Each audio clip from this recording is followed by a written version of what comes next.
Welcome back to the channel. We're on a brand new site, just about to get started. Let's show you around. So here we are on our new site. It's just under an acre. It used to be 5 back gardens, which we bought from their houses at the back there. So 5 back gardens, we bought that direct to vendor by sending a letter through the letterbox. They then respond to us. We then sit down and explain that we're looking for our next plot. Then we go into negotiations, shake hands on a deal, buy it through an option agreement. So an option agreement allows us to just pay for £1, legally binding contract. And then once we've got that contract signed, it allows us to go for planning permission, and only when we get planning permission do we then proceed to go on and pay. So it really de-risks you as a developer. It means that you can do multiples of these. You can control the option agreements as well, so many of these are like 12, 18, even 24 months long. So they're really good. We use these all the time. It's a great strategy for finding plots of land that are sitting around, not on the market. You don't get into a bidding war. You don't have the agent, the middleman getting involved, overpricing the sites like you see on things like Rightmove, for example. So let me explain a bit more about this plot. So originally when we got this plot, we put in for planning for 5 small bungalows, and the planners said no, they didn't want that. They didn't like to see smaller bungalows or smaller houses behind the existing houses because it's back garden planning. So they wanted to see bigger units, and they said to us, look, if you put in a planning permission for 3 big ones, we will support that application. So we went back to the architect, redesigned it, drew 3 big bungalows out. Planning got passed first time within 5 weeks, so really quick, normally like 8 weeks minimum. No objections, no problems, no issues, straight through to full planning. We're just waiting for one condition to be released. This site has got ground contamination, so it's got made up ground. We'll talk about that a bit later on, either in this video or in another video. Might do a separate video on that because it's quite a lengthy subject on how we're overcoming this. But originally they wanted us to dig a whole metre of soil out of this site, which is just unviable, expensive. There was a mix-up with the haulage company that takes away all of our soil, etc, etc. So we'll probably talk about that on another video, but it's a good reason to subscribe, isn't it? Because it's information that could really help you if you're looking to do sites, and contamination might be something you run a mile from, but there are ways to overcome that, and I think we mitigate it where we don't have to take away pretty much any soil. So yeah, we've got full planning for 3 bungalows, just waiting for this final condition to be released. In the meantime, we are putting up perimeter fence. So both my sons are just over there, just putting in the posts as we speak. We did the rest of the fence, which goes all the way along the back, and we also did some of the fence there. We did that last year, just to secure the site. One of the vendors had dogs, and they didn't want the dogs to keep coming out into the site, so we put that up for them to keep them happy. So we're just finishing off the last 2 bits today. We've been working on another site, so we've been busy doing that, but now we've come back.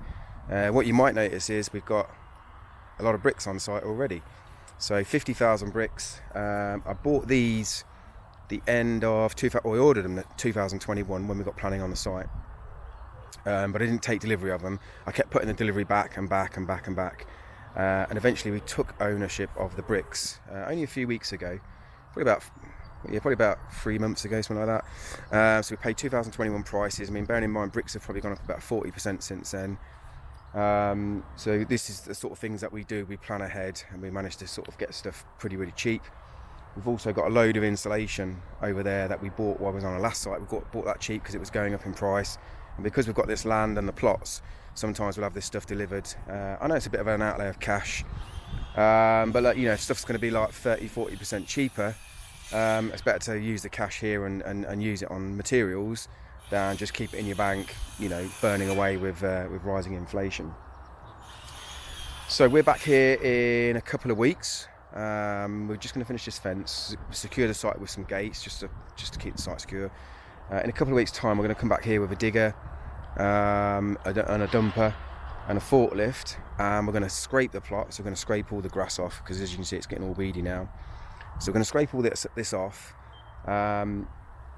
Move all the bricks to the side of the site out the way. Then our engineer is booked in for the 23rd of May, so he's going to come and set out all 3 foundations. We've got 2 rafts on here and 1 wide strip foundation. So again, I'll probably do a separate video on the raft foundations because quite a big thing to build, but once you know what you're doing, no problems, but we'll show you exactly how we start a raft off from start to finish with a setting out engineer. While he's here, I'm going to be running one of my 3-day events, my Property Developers Blueprint event, where I teach people how to do this. So I won't be on site, which is the great thing about developments. You know, it's leverage. You can allow people to come and do the work while you're in another place, whether it's on holiday or whatever you want to do. So one of the things we did do as part of the deal was to build this new garage for one of the vendors. So this vendor owns 2 houses, which is literally our access, and we're going to widen this access. So there's a fence post there. We're going to move this fence over. We're going to demolish that garage at the front, which then becomes his new garage here. So that was part of the deal. My son's built this again while I was away. I was running a 3-day event, so I sort of do these every month.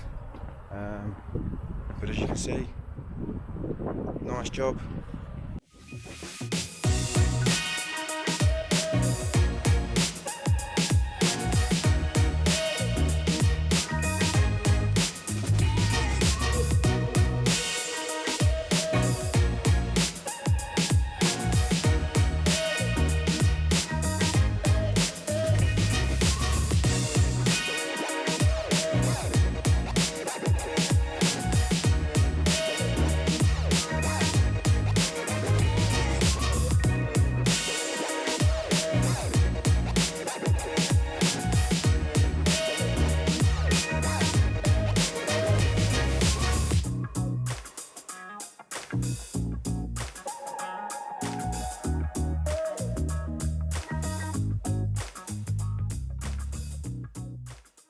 My sons were learning to be an electrician and a plumber as an apprenticeship, and it soon became clear after a few months that they didn't want to be a tradesman trading their time for money. They wanted to become a developer because they'd seen how it's given me the freedom to pretty much do what I want. So we're sort of seasonal developers, so we sort of work from about April time. We're just in mid-April at the minute when I'm recording this video, so we work from about April to about October, November, sometimes up to Christmas, and then we'll take 3 or 4 months off through the winter, escape the British weather, and go and do some travelling, go and do some fishing abroad, go and play some golf abroad. Often we'll run retreats, so where we do business planning retreats where people can sit down and strategise on where they want to go, because most people are quite busy in their lives and don't take time out to really question why they are where they are, and if what they're doing is going to get them to where they want to be. So they can end up doing that for like 30-40 years, and before you know it, time's run out. The construction industry has sapped your health. It's quite brutal on your body, this job and this industry. So there's sort of things that we do through the winter period. And again, it's great to go to a sunny destination and get away from the grim weather in the UK, to sit down and map and plan out your goals and your vision and your dreams. No point having dreams if you're not going to make them become reality. Look at this. This is one of the first things I bought when I was 18. I just started driving, failed my first test. But 18 years old, I bought my first mixer with one of my jobs I did, and I've still got it, and I'm now 50. So this thing's like 32 years old, still runs perfectly every day. That has done some hours of use, trust me. That has mixed up concrete footings by hand. We just look after it. Still pretty clean. Look after your tools, they look after you. But yeah, 30 years old, that mixer. So one of the other things we've decided to do on this site, and we've used this method previously, is timber frame. We've used timber frame several times. Fantastic construction method. I do get slated as a bricklayer as to why I would use timber frame, but so many benefits. I'm a developer now. I'm not a bricklayer. I'm not a tradesman who trades my time for money. I'm a developer, and I have to have a different head on my shoulders and think about things differently. Now, timber frame for us allows us to build very quick. It's a big part of the construction process that is done on a fixed price contract, and it really helped us in COVID. And when we come out of COVID, because timber prices were rocketing, and we had some houses that were on a fixed price package, so it really cushioned us, whereas other developers were having to front the cost of materials going up, and like I say, timber was just spiralling. So all our joists, our trusses, all the timber, all the internal walls, stud work, etc., was all on a fixed price. I think we paid 158 grand for some frames. They would have quite easily gone up 75 grand in that. I think that's the 75 grand that would have been took out of our profit And that was without things like cement, plaster, steel. Steel was another one. The steel does come included in those timber frame packages as well, so we're not governed by those fluctuating prices once we've gone into a fixed price contract. So we bought the frames for this already. Paid £78,000 for 3 frames. These are 160 square metre bungalows with double garages. Quite large. That gets us all the trusses, all the internal walls, brick ties, fire socks, installation. We just have to put the scaffold up. We've got a really good company that comes and does that. So we're going to be going timber frame. Again, I'll probably do a separate video on that because I know there's a lot of you that are interested in timber frame. Is it good? Is it bad? Look, every construction system's got pros and cons. But as a developer, we really like using timber frame, and we're going to continue using it. We've just built one traditional, so we have just built one with brick and block, which is fine. We will still continue to do brick and block where it makes sense. But this is, it's a big site, but by the time we get everything in here, it's quite a tight site. Well, you get 50,000 bricks. That could be, what's that? That's probably like over 100 packs of bricks. And you could double that for blocks. That's 200 packs of blocks we've got to get in here. It's a lot more labour from bricklayers. Bricklaying labour is pretty expensive. Could do it myself. My boys can lay blocks, but we're here to get in and out within sort of 8 to 9 months. We've got about 500 grand profit for 8 to 9 months work. And we're not here to spend an extra 3 or 4 months by just moving all them blocks around, laying them, doing it ourselves. We are here as developers. To provide good quality house and a good quality price as well. So yeah, we're going to use timber frame. We'll video that going up. They said they're going to do one a week, so sort of 3 weeks we'll have all 3 bungalows up.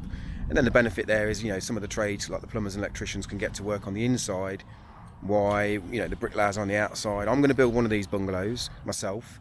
The reason I'm going to do that is because I've got a lot of friends, a lot of followers, people watching this channel, certainly on my Instagram. So if you're on my Instagram, you can follow me on that. A lot of people on my Instagram are going to come here for a day or a couple of days, whatever. They're going to come and work with me on site. We're going to have a chat about developments, probably do a bit of mentoring in the breaks. They're going to give their time. In return, I'm going to donate their rates to my charity. I'm all for raising money for charity for cancer. So it's a win-win, I get to work with some good guys. They come down here and get some mentoring, get some advice on becoming their own developer. Maybe it's about finding land, funding, whatever it is. I'll help them through that, and then the benefit is we get to raise some money for cancer patients, cancer victims, the families. Try and hopefully find a cure for that horrible disease that most of us will suffer from at some point. The other thing I haven't mentioned is actually this site is named after my mother-in-law, so you can actually get to name a street after people. You can name it after yourself if you want. It has to be approved by the parish council, but I've named one after my father-in-law who passed away from cancer, Leonard's Close. This one's going to be called Carmela Close after his wife, my mother-in-law. So it's a really nice thing to do for people.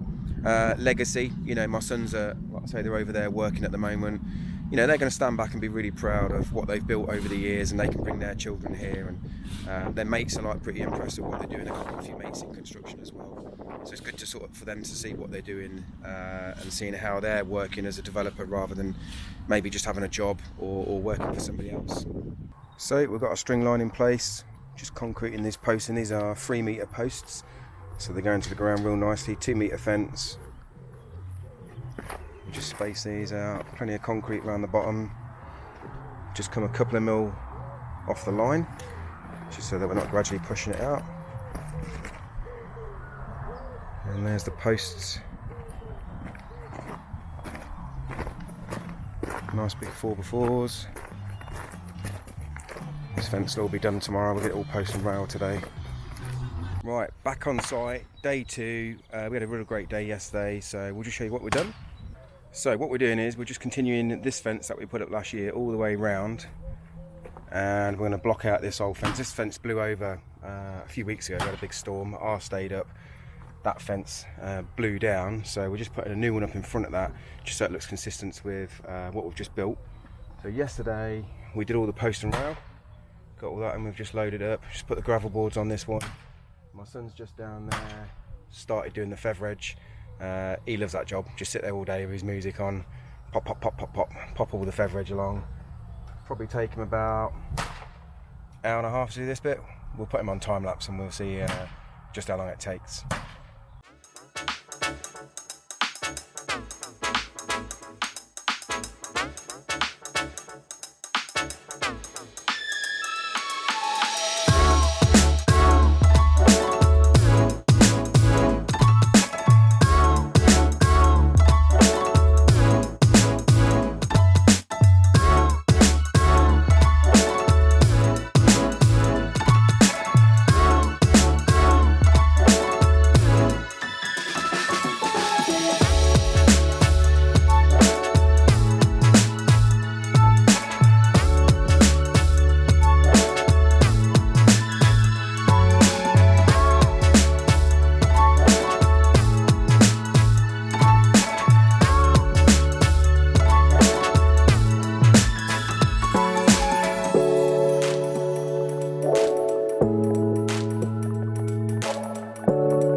Look at my son with the techers, with his little jig.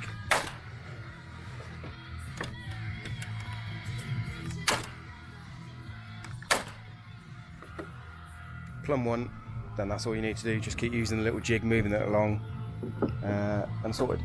So we're just going to gravel board all the way down this way, get all this done, and then by the time we've done that, my son Luke will have all that feather edged. Then he'll jump on here and start doing this one. And we've just got to do the raking cuts as on the site entrance. We call them the raking cuts. Maybe you fencers have got a different terminology for it, but as a bricklayer we would do an angle down like a gable end really. We'll just call it a raking cut. So just on these two bits. So we've got one that side, one that side. So I hope you found this video useful.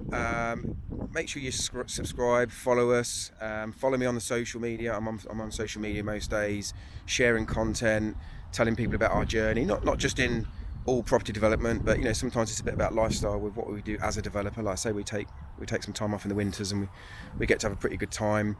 Next week I'm off fishing with my son. We go to France a few times a year fishing, so I'm really looking forward to that. The weather is going to be a little bit warmer, hopefully no hat needed, so it'd be nice to catch some big fish.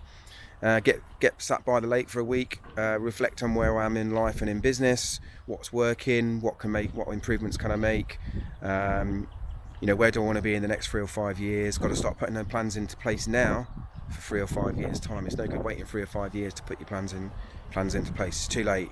What you do today gets you to where you want to be in 3 to 5 years, so just bear that in mind. And yeah, we'll see you on the next video. Like I say, lots of content coming this year. We're going to up our game with YouTube. Got loads and loads of things planned. Loads of content coming, loads of tips and advice. Obviously the stuff going through the sites, how we find them, how we fund them, how we get them built. Happy to share all the issues we have. You know, we do get some issues. We're just humans. This is a strategy where, you know, it's high risk, but there can be a few, you know, it can be a high reward as well. And yeah, it's a great thing, and it's changed my life. And if you're interested in following this and how you can get involved in doing something like this, then we'll see you on the next video very, very soon.